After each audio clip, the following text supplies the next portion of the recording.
Alright, magandang tanghali po sa inyong lahat mga kababayan. Batang Maynila to is update lang po tayo dito sa pagkamatay ni Mr. Ronaldo Valdez.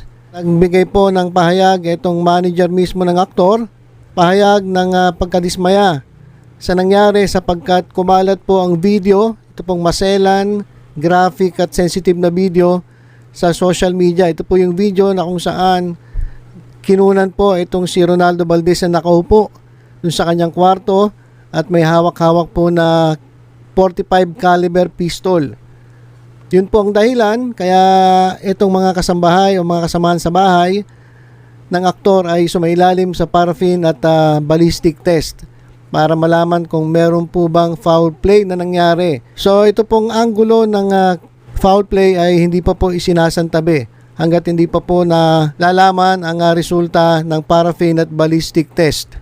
At nakadagdag pa sa usapin mga kababayan ay itong pagkalat nga ng maselang video. Kasi mga kababayan kung mapapasin niyo yung video, nandun po yung sa loob ng kwarto Nasa loob ng kwarto yung kumukuha. Ang nasa kwarto mga kababayan, syempre, kumbaga nakakurdo na yan. Walang pwedeng basta-basta pumasok dyan. Ang allowed lang dyan, malamang itong mga pulis, itong mga otoridad, under po ng QCPD o Quezon City Police District. At malamang pwedeng kumuha ng video ay yung mga kasama sa bahay. Kasi sila po yung nandoon sa tahanan doon sa kwarto mismo ni Ronaldo Valdez. So dalawa lang yan. Ang kumuha ng video ay itong mga pulis o kaya yung mga nandyan sa bahay ni Ronaldo Valdez. Ang problema mga kababayan, yung video na yon na dapat sana'y nasa kanila lang, hindi nila dapat nilalabas, kumalat po yan. Kumalat po yung video. Itong video naman na to, hindi naman to basta-basta kakalat kung hindi pinayagan nung nag-video mismo. Ako, halimbawa, meron akong video dito. Hindi ko basta-basta ibibigay yung video, lalong-lalo na kung ito'y maselan. At pwedeng pag-usapan ng karamihan. So kung yung video na yun ay masyadong private, hindi po pwede basta-basta makukuha sa akin to. So malamang may go signal na mailabas yung video galing dito sa kumuha. Na itong maselan graphic sensitive na video ito. Tayo nga po nakakuha Kasi kalat na kalat po yan sa Facebook Pero nung binalita ko naman po yan, binlurred ko talaga kasi masyadong graphic. Hindi po siya kaaya-aya na mapanood, lalong-lalo na pagdating sa YouTube, Facebook, ang daming batang nakapanood niyan So, yun yung mas lalong nakadagdag ng usapin dito sa pangyayari dito sa pagkamatay ni Mr. Ronaldo Valdez kasi kitang-kita rin mga kababayan Kitang-kita dun yung itsura ni Mr. Ronaldo Valdez. At ang alam ko nung kinunan yung video, umihinga pa si Mr. Ronaldo Valdez. Saka parang parang sa tingin ko lang ito hindi ko naman sinisisi ito mga pulis. Pero kung humihinga pa si Mr. Ronaldo Valdez, narinig ko kasi mismo dun sa sa video, dun sa pulis na nagsasalita, nahinga pa. Pero bakit ganun? Bakit ang bagal ng kilos nila? Diba? Ilang tanong ko, ba't ang bagal ng kilos? Bakit? Kasi diba, pag emergency ganon, diba dapat may first aid? Di ba dapat first aid agad yun Di ba? I-correct nyo nga po ako kung mali ako, pero napanood ko talaga yung video, narinig ko humihinga pa May pulso pa I-correct nyo nga po ako kung ako'y nagkakamali. Pero yun po talaga rinig ko. Kasi napanood ko po yung video. Parang nababagalan ako dun sa kilos. Walang first aid, walang mabilis na kilos. Kasi dapat pag emergency, bilis kilos dapat Di ba? Tapos talaga nakatutok yung cameraman, yung nagbibideo. Siguro pwede yun kasi kumbaga document yun Pwede nila gamitin yun sa kanilang investigasyon. Pero ang mali kasi, pinakalat. Hindi naman yung basta-basta kakalat kung walang pagpayag mula dun sa nagbideo. So ayun yung mga tanong sino yung nagpakalat? At sino yung nag-video? Yung nag-video mga kababayan, pwedeng yung kamag-anak o yung mga driver, yung nandoon sa loob ng kwarto ni Ronaldo Valdez o kaya mga pulis mismo. So ito ngayon mga kababayan, meron tayong update, bagong pasok na balita. Breaking news mga kababayan, sinibak ang 2 pulis sa QCPD.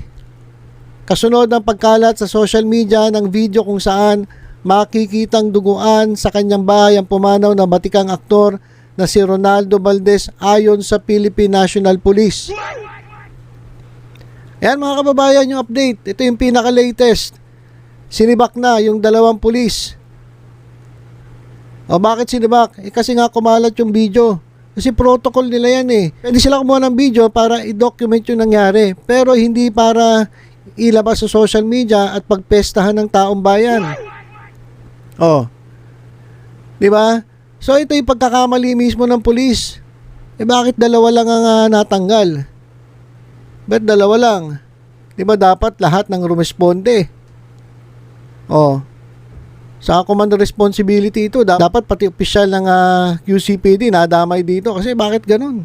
Hindi ba nila tinuturuan itong kanilang mga kapulisan tungkol sa proper protocol kung anong dapat gawin? So ayan mga kababayan yung latest update natin.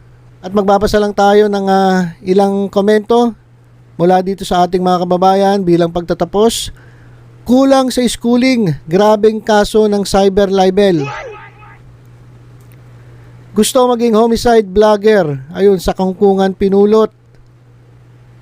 Dapat lang di ninyo nirespeto yung matanda, hinawakan nyo pati baril lang walang ka-gloves. Soko dapat nag-asikaso, hindi mga pulis pulpol gaya nyo. O ayan, biruin nyo, eto pang mga tao ang mas nakakaalam kung ano yung protocol, kung ano yung dapat nilang ginawa. Totoo yan. Kung napanood nyo yung video, walang yung isang nakahawak dun kay Ronaldo Valdez. Walang gloves eh. Walang gloves. So parang ang nangyari dito, lahat ng ebidensya kumbaga na-contaminate na. Contaminated na yung scene, yung crime scene. Kung may crime, contaminated na yung crime scene. So napakapalpak nitong Police QCPD na rumispondi dyan. O ako napansin ko rin yan. O pati yung fingerprint ng police malamang nandyan na sa weapon. Kasi nga hinawakan nila yung baril, wala man lang silang gloves. Saka bakit walang first aid? Alam nila humihinga pa pero bakit walang first aid? Mga nagmarunong sila. Kala nila tama mga ginagawa nila, palpak naman. O sabi ko na nga po, bakit walang mga gloves? Yung mga nakapanood mga kababayan, ito lang hindi ko naman sinasabi na tama na kumalat yung video. Hindi ko sinasabing tama, pero kung hindi kumalat yung video, hindi malalaman ito ng taong bayan, yung kapalpakan ng kapulisyahan na rumisponde dyan sa crime scene o dyan sa incident. Di ba?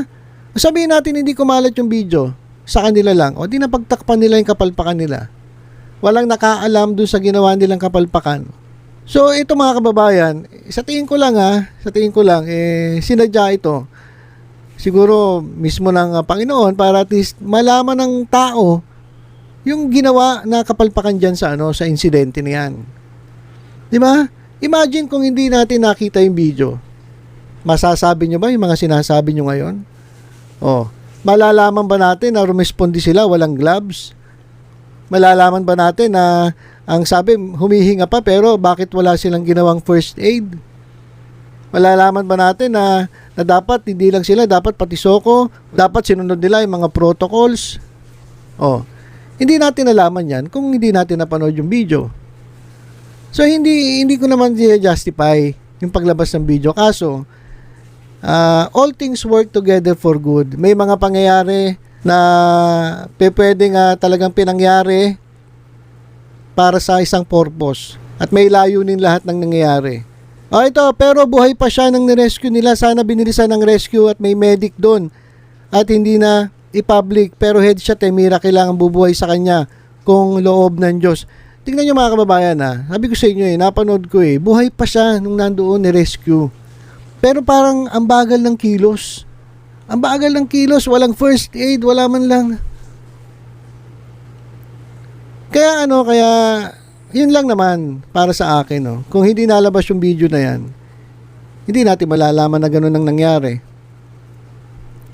Pero mali yung ginawa nila. Mali yung nilabas sila yung video. Kaso, wala Sobrang palpak talaga Nag-video sila for documentation. Tapos silabas nila yung video. Ngayon, sila tuloy nadidiin. 2 pulis tuloy tanggal.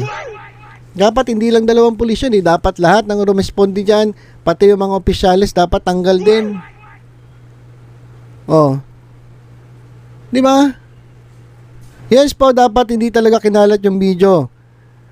And napanood ko din po, parang ang bagal ng aksyon na ginawa kay Sir Ronaldo bago pa mailabas sa kwarto. Buhay pa siya pagdating ng mga tao, pero matagal bago na ilabas sa kwarto ni Sir Ronaldo. Tama naman daw na hindi kinalat yung video. Pero kung hindi kinalat yung video, sir, hindi mo napanood yung video. Hindi mo ngayon masasabi na mabagal yung aksyon na ginawa ng mga pulis. Di ba? So, yun eh. Merong purpose yung pagkakalabas ng video. Pero inuulit ko hindi ko po justify na tama yung pagpapalabas ng video. Hindi mo, mali po talaga yun. Labag po sa batas yun. Alright? Pero dahil nga palpak sila, nakakita tuloy yung ginawa nilang kapalpakan, di balik sa kanila lahat. Di ba?